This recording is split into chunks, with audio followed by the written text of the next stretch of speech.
ఓం నమ శివాయ. అందరికీ నమస్కారం అండి.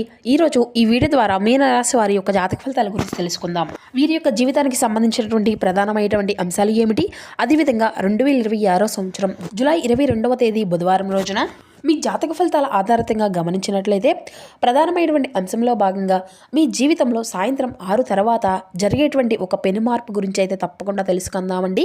ఎందుకంటే ఈ రోజున మీ యొక్క జీవితంలో కోల్పోయినటువంటి ఒక బంధము అనేది తిరిగి మరలా మీ యొక్క జీవితంలోకి రాబోయేటువంటి అంశాలు అయితే కనిపిస్తున్నాయి. అయితే ఒక బంధము అనేది పూర్తిగా మీ యొక్క సొంతం కాబోతుంది. ఇంతటికి ఎవరా ఆ బంధము, ఈ రోజున చేసుకోవాల్సినటువంటి దేవతారాధన, చిన్నపాటి పరిహారాలు, ఇటువంటి విషయాలన్నీ కూడా ఇప్పుడైతే క్లియర్గా తెలుసుకునేటువంటి ప్రయత్నం అయితే చేద్దాం.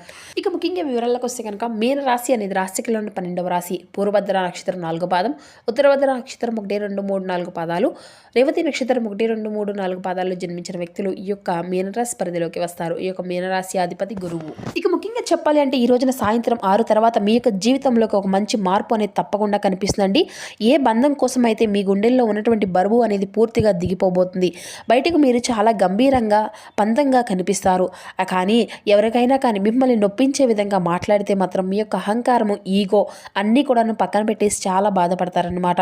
మీ లోపల మీ యొక్క హృదయం అనేది చాలా అంటే చాలా మృదువైనది.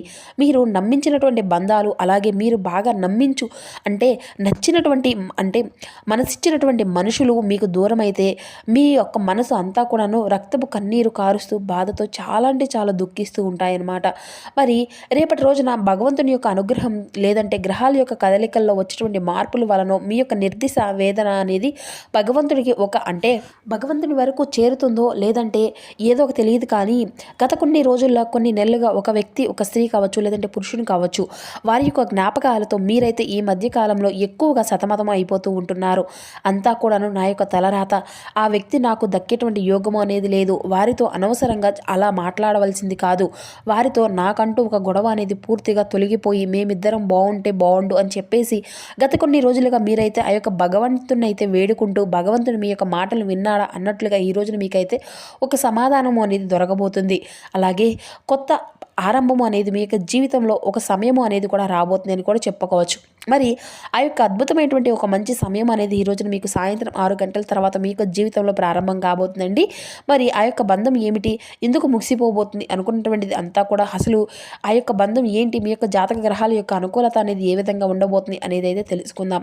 ముఖ్యంగా అంటే విడిపోయినటువంటి భార్యాభర్తలు లేదంటే ప్రేమికుల విషయంలో అపార్థాలు వలన మూడో వ్యక్తి చేసినటువంటి కుట్రలు చేస్తూ తిరుగుతూ లేదంటే మాట్లాడడం పూర్తిగా మానేసి మా మధ్య ఏ బంధము లేదు, ఇక మేము కలవడం దాదాపు కూడా అసాధ్యము అని చెప్పేసి అనుకున్నటువంటి మీ యొక్క జీవితంలో మీ యొక్క పాత ప్రేమికులు లేదంటే పాత మిత్రులు లేదంటే పాత ప్రేమికులలో వారి యొక్క విషయాల్లో ముఖ్యంగా ప్రధానంగా ఊహించని విధంగా తిరిగి మరల మీ యొక్క జీవితంలోకి వచ్చేటువంటి అవకాశాలు అయితే కనిపిస్తున్నాయి.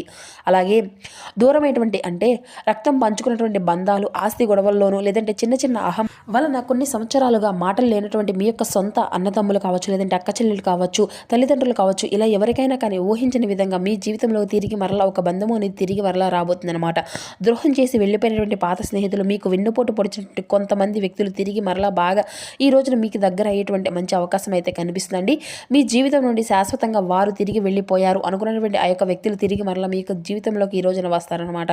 ముఖ్యంగా 6 గంటల తర్వాత మీ యొక్క జీవితంలో ఏం జరుగుతుంది అంటే ఒక తప్పు తెలుసుకోవడం, వ్యక్తుల్లో రియలైజేషన్ అనేది కావడం వలన అనమాట. ఇన్నాళ్ళు మిమ్మల్ని తప్పుగా అర్థం చేసుకొని దూరం పెట్టుకున్నటువంటి ఆ యొక్క వ్యక్తులు అకస్మాత్తుగా ఏదైనా కానీ ఒక సంఘటన ద్వారా మీ యొక్క నీతి నిజాయితీని ఏంటి, మీరు ఎలాంటి వారు, మీ యొక్క మనస్తత్వం ఎలాంటిది అనేది తెలుసుకుంటారండి. మీ యొక్క విలువను తెలుసుకోగలుగుతారు. అలాగే వారికి పూర్తిగా మీరు ఏంటి అనేది కూడా అర్థమవుతుంది అనమాట. అలాగే మరొక షాకింగ్ విషయం ఏంటంటేనండి, ఈ రోజున వచ్చేటువంటి ఆ యొక్క ఫోన్ కాల్ లేదంటే ఒక మెసేజ్ ఏదైతే ఉంటుందో అది అంతా కూడాను ఆ వ్యక్తి నుండి మీకైతే మొబైల్కి రావడము అనేది కూడా ఒక సుదీర్ఘమైనటువంటి చాలా రోజుల తర్వాత ఒక సుదీర్ఘమైనటువంటి ప్రయాణంలో మీకు అంతా కూడా అనిపిస్తుంది అనమాట. లేదంటే వారు నేరుగా మీ ఇంటి తలుపు కూడా తట్టి మీ ముందుకు వచ్చి మీతో మాట్లాడే ప్రయత్నాలు కూడా చేస్తారు. మరి మీరు ఎందుకు ఆశ్చర్యపోతారు అంటే అసలు ఈ యొక్క మార్పు ఏంటి, అసలు ఈ యొక్క ఏ మాత్రము కూడా ఊహించిన మార్పు అనమాట. బహుశా మీరందరినీ కూడాను మార్చడానికి ప్రయత్నిస్తూ ఉన్నప్పటికీ కూడాను ఆ యొక్క తరుణంలో విధి వారికే వాళ్ళే రియలైజేషన్ అయిపోయే విధంగా మీ యొక్క జీవితంలోకి వారే మరలా తిరిగి వచ్చే విధంగా చేయడము, ఇది అంతా కూడాను ఒక ఆశ్చర్యమే.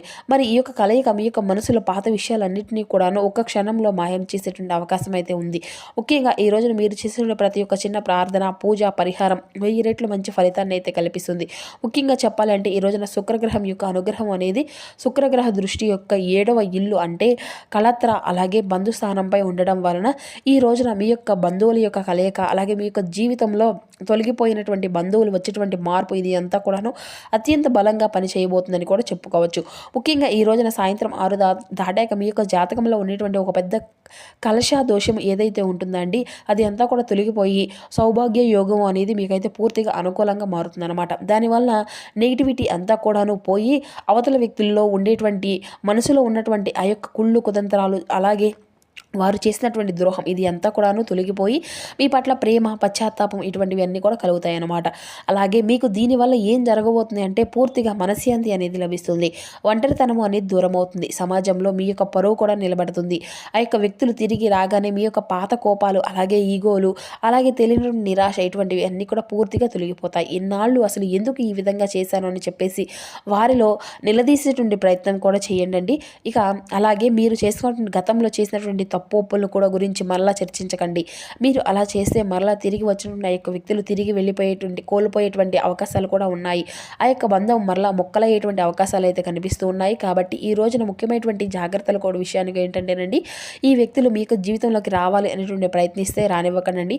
ఒకవేళ ఫోన్ కాల్ చేసినా లేదంటే మీ యొక్క పాత తప్పుల్ని ఎత్తి చూపించకుండా మీతో అంటే మనస్సాక్షిగా చక్కగా మాట్లాడుతూ ఉంటే వారితో కలిసిపోయి మాట్లాడుకోవచ్చు. వారిని క్షమించి వారితో ప్రేమగా మాట్లాడవచ్చు. అలాగే మీలో ఉండేటువంటి గొప్ప గుణం క్షమించడం దాన్ని ఉపయోగించుకోండి. మరి దీన్ని ప్రశాంతంగా అనేది మీకు మీరుగానే తెచ్చుకోవాలండి. ఈ రోజున పూజా గదిలో ఎట్టి పరిస్థితుల్లో కూడా మర్చిపోకండి. ఇక ఆవునైతే దీపం అనేది వెలిగించి శివపార్వతుల యొక్క రూపాన్ని అయితే ఒక్కసారిగా స్మరించుకోండి. సుబ్రహ్మణ్యేశ్వర స్వామి వారి యొక్క ఆరాధన కూడా చేసుకోండి. అలాగే రాత్రిపూట ప్రశాంతకరమైనటువంటి వాతావరణం ఉండే విధంగా ఇంట్లో అయితే చూసుకోండి. అలాగే భగవంతుని యొక్క సంకల్పం ముందు మనుషుల యొక్క పంతాలు అనేవి కూడా చాలా పూర్తిగా తొలగిపోతాయి. కాబట్టి ఈ రోజున మీ యొక్క జీవితంలో ముఖ్యంగా బుధవారం రాత్రి 6 గంటల తర్వాత నుండి అద్భుతమైనటువంటి క్షణం కోసం మీ యొక్క మనసు ఎప్పటి నుండో కూడా సిద్ధంగా ఉంచుకోవడానికి అయితే ప్రయత్నించండి. మీరు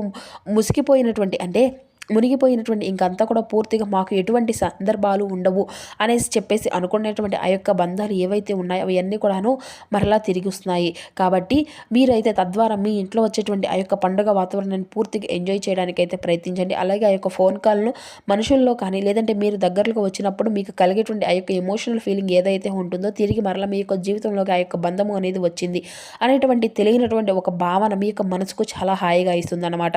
ప్రశాంతతను ఇస్తుంది. అంతేకాదండి ఈ రోజున మర్చిపోకుండా దగ్గరలో ఉన్నటువంటి సుబ్రహ్మణ్యేశ్వర స్వామివారి యొక్క ఆలయాన్ని దర్శించండి. అలాగే స్వామివారికి ఈ రోజున పసుపు కుంకుమ అలాగే పాలతో అభిషేకం అనేది చేయండి. మనసును మరింత ఎక్కువగా ప్రశాంతంగా ఉంచుకోవాలి అని చెప్పేసి భగవంతుని అయితే వేడుకోండి. తిరిగి వచ్చినటువంటి ఆ యొక్క బంధాలు ఏవైతే ఉన్నాయో ఆ యొక్క బంధాలను తిరిగి మరలా దూరం చేసుకోకండి అని చెప్పేసి మరలా పదే పదే భగవంతుని అయితే వేడుకోండి. ఈ విధంగా చేసుకొని స్వామివారిని చక్కగా వేడుకున్న తర్వాత స్వామివారి ముందు నిలబడి ఈ విధంగా సంకల్పం అనేది చెప్పుకొని ఈ రోజు మేము చేస్తున్న ప్రతి ఒక్క పనిలో కూడాను మంచి విజయం లభించే విధంగా చూడమని చెప్పేసి అయితే వేడుకోండి. అలాగే ఈ రోజున మీకు కమ్యూనికేషన్లో కొత్త పరిచయాల పనిలో పురోగతి అనుకూలంగా ఉండేటువంటి అవకాశాలు అయితే కనిపిస్తున్నాయండి. కార్యాలయంలో మీరుగా చెప్పినటువంటి పనితీరు మరింత ఎక్కువగా గుర్తింపు సాధించే దిశగా ఉండవచ్చు. అలాగే ఏకాగ్రత కొద్దిగా తగ్గేటువంటి అవకాశాలు కూడా కనిపిస్తున్నాయి.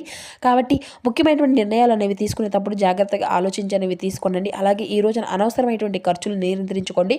భావోద్వేగాల యొక్క ప్రభావితంతో ఖర్చులు పెట్టకుండా చూసుకోండి. కుటుంబ సభ్యులతో మాట్లాడేటప్పుడు కొంచెం సున్నితంగా వ్యవహరించండి.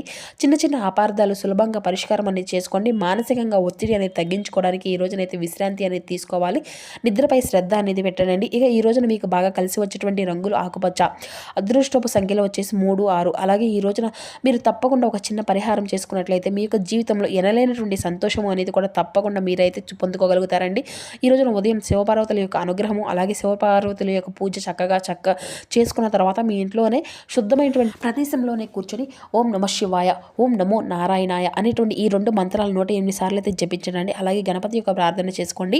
బయటికి వెళ్లే ముందు స్వామివారిని ఒక్కసారిగా ఓం గం గణపతియే నమః అని ఒక్కసారి అయితే ఈ యొక్క నామాన్ని అయితే తలుచుకొని అప్పుడైతే బయటకు వెళ్ళండి.